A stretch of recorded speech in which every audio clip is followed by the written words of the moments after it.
Hello and welcome to the Red Riley Adventures box set number 1, featuring Chicago Blue, Diamond White, and Solid Gold by Stephanie Andrews, read by Kristi Alsip, published by Piscataqua Press. Now, here's Chicago Blue. Chicago Blue, a Red Riley Adventure, Book 1, by Stephanie Andrews, narrated by Kristi Alsip. Copyright 2017. Production copyright 2020. Chapter 1. Carter Blaylock was having a bad day.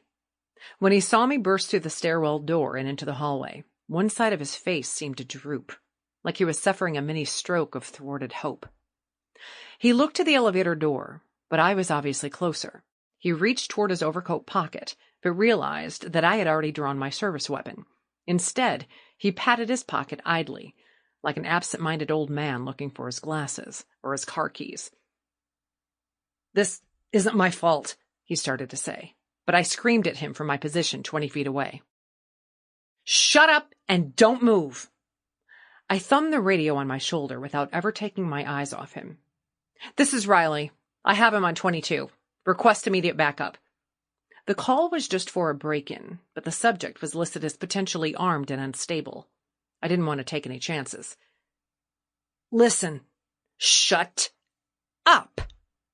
I tried to make my voice deeper, tried to front some attitude so that he would stand still and keep his mouth shut. Apparently, I convinced him that I wasn't in a listening mood, because with a slight shrug of his shoulders, he feinted to his left and then jumped to his right through the nearest doorway. "Damn it!" I hollered, and without thinking, pushed through the door after him before it could close, before I could consider what an idiotic move that was. It was a boardroom, of good size, and Blaylock had already made it to the other side of the room, on the far side of a huge conference table.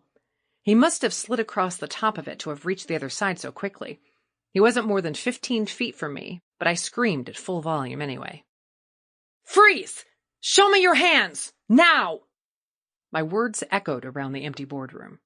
He raised his arms, and the sleeves of his overcoat slid back, revealing a watch on his right wrist and a large, strange bracelet on his left. I say strange because it was metal, about 4 inches wide, and had a crystal embedded in it that was flashing a slow yellow light, like some sort of strange beacon. Seriously strange. "I told Ralston to hurry, but it's too late," he said, his voice calm, but his hands shaking. "It's not a bluff." I had no idea who Ralston was. Sample complete. Ready to continue?